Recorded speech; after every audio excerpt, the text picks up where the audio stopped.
வணக்கம் friends, welcome to சமையலறை. இன்றைக்கி நம்ம குழந்தைங்க லன்ச் பாக்ஸ்க்கு ஒரு ஆப்ஷனுங்க. புதினா ரைஸ் நல்ல டேஸ்டியாக, ஹெல்த்தியாக, ஈஸியாக, சிம்பிளாக எப்படி செய்யலான்றதை பார்ப்போம். இப்போ தேவையான இன்க்ரீடியன்ட்ஸ் என்னென்னு பார்ப்போங்க. இது வந்து பெரிய வெங்காயங்க, 2 மீடியம் சைஸ் வெங்காயம் நான் இந்த மாதிரி தூளாக நறுக்கி வச்சுருக்கிறேன்.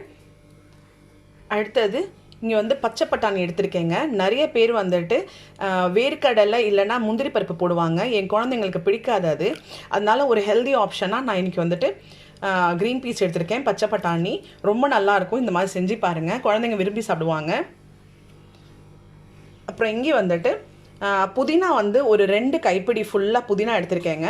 அப்புறம் ஒரு அரை கைப்பிடி கொத்தமல்லி. நீங்கள் கொத்தமல்லி வேண்டான்னு நினச்சிங்க, இது புதினா ரைஸ் தான், ஸோ புதினா மட்டுமே போடலாம் அப்படின்னு நினச்சிங்கன்னா நீங்கள் வந்து இதை அவாய்ட் பண்ணிடலாம்.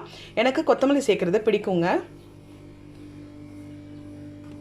அப்புறம் இங்கே வந்துட்டு 5 பச்சை மிளகாங்க, எப்படி வேணாலும் நீங்கள் கட் பண்ணி வச்சுக்கலாம். கருவேப்பிலை வந்துட்டு ஒரு சும்மா இப்படி ஒரு 2-3 கொத்து கருவேப்பிலைங்க.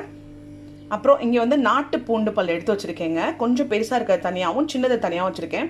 இந்த பெருசாக இருக்கிறது வந்துட்டு நம்ம புதினாவோட போட்டு வணக்கி நம்ம அரைக்கணும். இதை வந்துட்டு முழுசாக அப்படியே போட்டுக்கலாம். அப்படி இந்த குட்டி குட்டி பல் இல்லை அப்படின்னு சொன்னீங்கன்னா நீங்கள் வந்துட்டு பெரிய பூண்டு பல்லையே வந்துட்டு சாப் பண்ணிக்கலாம். சாப் பண்ணிட்டு போட்டாலும் ரொம்ப நல்லாயிருக்கும். நீங்கள் விருப்பப்பட்டீங்கன்னா 1 இன்ச் இஞ்சி கூட இந்த பூண்டோட சேர்த்துக்கலாம். அப்புறம் தாளிக்கிறதுக்கு கடுகும் உளுந்து எடுத்துருக்கேங்க. விருப்பப்பட்டால் நீங்கள் கடலைப்பருப்பு போடுங்க, அதோட அரோமா நல்லா இருக்கும். அப்புறம் இங்கே வந்துட்டு ஒரு எலுமிச்சம்பழம் சைஸ் புளி எடுத்து ஊற வச்சுருக்கேன். நான் ரொம்ப தண்ணி ஊற்றலைங்க, திக்காக நான் வந்து கரைச்சி வச்சுருக்கிறேன். அப்புறம் தேவையான அளவு உப்புங்க. இன்றைக்கி நான் 600 கிராம் அரிசி வந்துட்டு இந்த மாதிரி குக்கரில் வேக வச்சு எடுத்துட்டேங்க.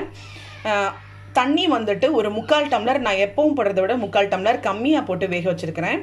கொஞ்சம் இந்த சாப்பாடை வந்து பொலபலன்னு வரணும் அப்படின்றதுக்காக. ஏன்னா ஃப்ரைட் ரைஸில் அப்படி இருந்தால் தான் நல்லா இருக்கும்.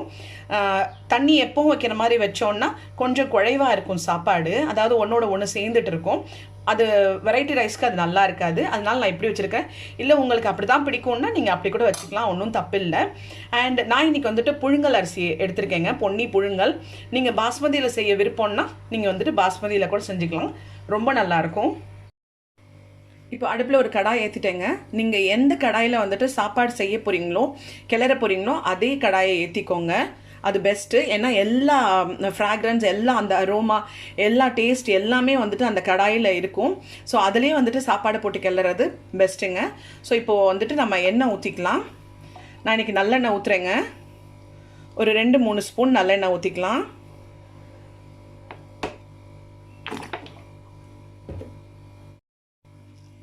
இப்போ இதில் ஒரு டீஸ்பூன் கடலைப்பருப்பு போட்டுக்கலாங்க. ஒரு 3 டீஸ்பூன் உளுந்துங்க, நான் உடச்ச உளுந்து போடுறேன். நீங்கள் முழு உளுந்து இருந்தால் போட்டுக்கோங்க, ரெண்டும் ஒன்று தான், நல்லா இருக்கும். இப்போ கருவேப்பிலை, பச்சை மிளகாய், பூண்டு போட்டுடலாங்க. போட்டுட்டு உங்களுக்கு காமிக்கிறேன், ஏன்னா தெரிக்கும். பூண்டு நல்லா வணங்கட்டுங்க, நல்லா கோல்டன் ப்ரௌனில் வணங்கட்டும். அப்புறமேல நம்ம அடுத்தது என்ன போடலான்னு பார்க்கலாம். இப்போ இந்த பூண்டு நல்லா வணங்கிடுச்சுங்க, கோல்டன் ப்ரௌன் ஆயிடுச்சு. இப்போ நம்ம இதை வந்துட்டு இந்த புதினா இலைகளை சேர்த்துடலாம்.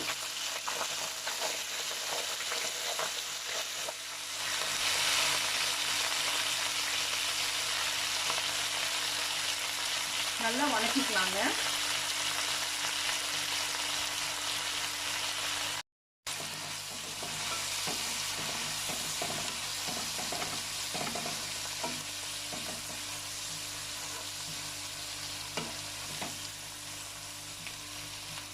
நல்ல ஒரு ஃப்ராக்ரன்ஸ் வருங்க, அது வரைக்கும் நல்லா வணக்கிக்கலாம் நம்ம.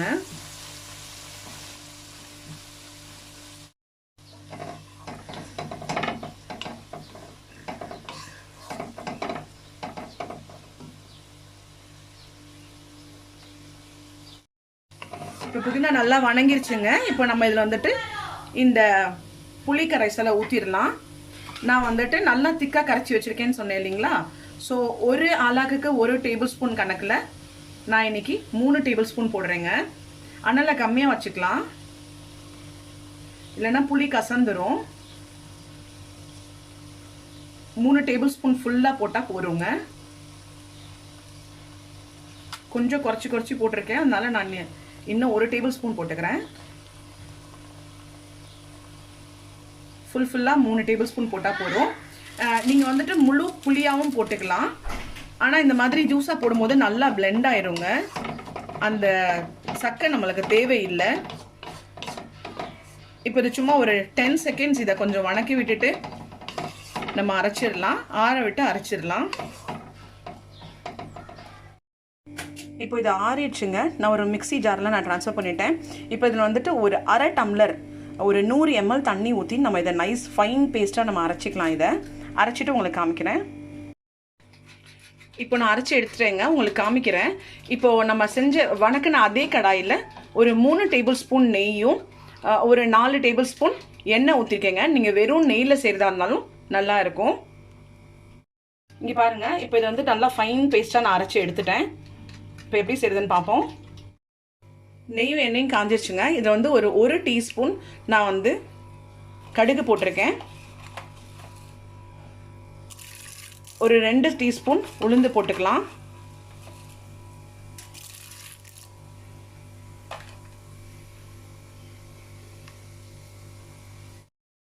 கடுகு பொரிய ஆரம்பிச்சிருச்சுங்க. இப்போ இதில் வந்துட்டு பூண்டு போட்டுடலாம்.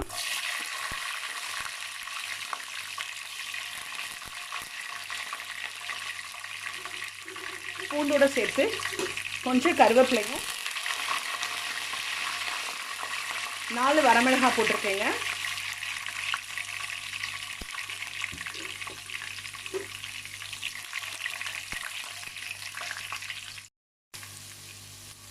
பூண்டு நல்லா வணங்கிருச்சு, கோல்டன் ப்ரௌன் ஆயிடுச்சு. இப்போ நம்ம இதில் வெங்காயத்தை போட்டுடலாம்.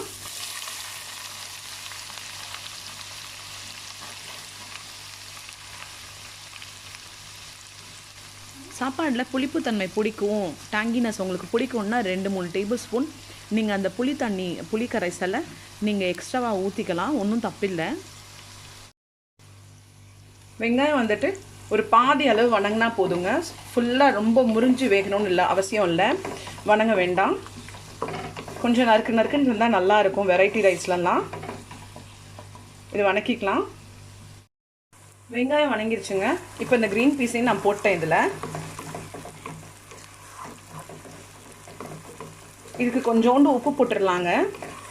மற்றபடி வேறு எதுவும் தண்ணியெல்லாம் ஒன்றும் ஊற்றிடாதீங்க, தேவையில்லை. க்ரீன் பீஸ் இப்படியே வெந்துடும்.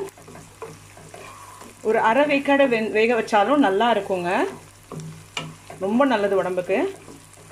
வேர்க்கடலையும் உடம்புக்கு ரொம்ப நல்லதுங்க. பிடிக்குன்ற பட்சத்தில் சேர்த்துக்கலாம் அதையும் சாப்பாடில். உப்போட கூட கொஞ்சோண்டு மஞ்சத்தூள் நான் போட்டுக்கிறேன். இப்போ பச்சை பட்டாணி வெந்துருச்சுங்க. ஸோ அரைச்சி வச்ச புதினா பேஸ்ட்டை நான் போட்டுட்டேன் இதில். இப்போது நல்லா மிதமான சூட்டில் நல்லா வணக்கிக்கலாங்க. இப்போ இதுக்கு மட்டும் தேவையான அளவு கொஞ்சோண்டு உப்பு போடலாம். ஏன்னா நம்ம ஏற்கனவே சாப்பாட்லேயும் உப்பு போட்டு தான் வேக வச்சுருக்கிறோம். அப்புறம் க்ரீன் பீஸ்லேயும் பச்சை பட்டாணிலையும் தேவையான அளவு உப்பு போட்டிருக்கிறோம். இப்போ இந்த புதினா பேஸ்ட் இதுக்காக மட்டும் கொஞ்சோண்டு உப்பு போட்டுக்கலாம். உப்பு போட்டுட்டு நல்லா வணக்கிக்கலாங்க. நல்லா ஃபுல்லாக நல்லா கிளறி விட்டுட்டு அதுக்கப்புறம் ஒரு 1 or 2 மினிட்ஸில் எண்ணெய் விடும். அந்த சமயத்தில் நம்ம சாப்பாடு போட்டு கிளறிடலாம். இப்போ பாருங்கள் ஃப்ரெண்ட்ஸ், அந்த மிக்ஸி ஜாரை அலசி ஒரு 1/4 டம்ளர் தண்ணி நான் ஊற்றுறேங்க. இங்கே பாருங்கள், ஊற்றிட்டு நல்லா கிண்டி விட்டுருக்கேன். 1 மினிட் தாங்க. இங்கே பாருங்கள், எண்ணெய் சைட்ஸில் விட ஆரம்பிச்சிருச்சு, ஊஸ் அவுட் ஆக ஆரம்பிச்சிருச்சு. இன்னும் ஒரு 1 மினிட்டில் நம்ம வந்து சாப்பாடை மிக்ஸ் பண்ண ஆரம்பிச்சிடலாம். நான் உப்பு போட்டுட்டேங்க. ஸோ லாஸ்ட்டில் டேஸ்ட் பண்ணி பார்த்துட்டு சாப்பாடு கிளறிட்டு அதுக்கப்புறம் தேவைன்னா கொஞ்சம் உப்பு போட்டுக்கலாம்.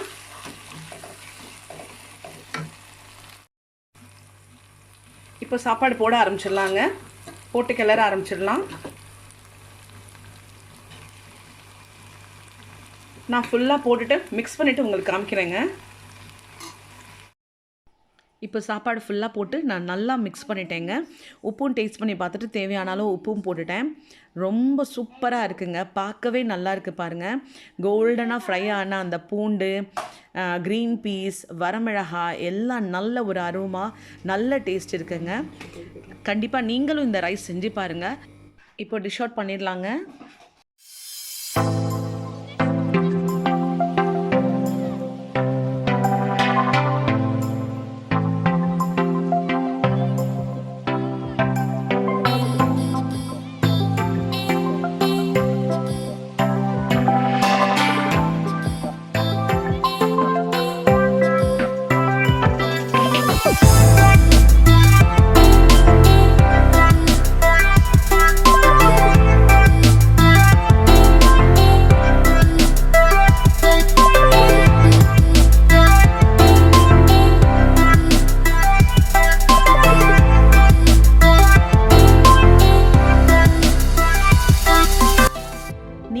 ரெசிபி ட்ரை பண்ணி பார்த்துட்டு உங்கள் கமெண்ட் செக்ஷனில் கொடுங்க. வீடியோ பிடிச்சிருந்தால் லைக் பண்ணுங்கள், உங்கள் ஃபேமிலி அண்ட் ஃப்ரெண்ட்ஸ்க்கு ஷேர் பண்ணுங்கள். மறக்காமல் என்னோடய சேனலுக்கு சப்ஸ்கிரைப் பண்ணுங்கள். Thank you for all your support. அப்படியே அந்த பெல் ஐக்கனை கிளிக் பண்ணுங்கள் ஃப்ரெண்ட்ஸ். என்னோடய வீடியோஸ் உங்களுக்கு நோட்டிஃபிகேஷனாக உடனடியாக கிடைக்கும். Thank you so much.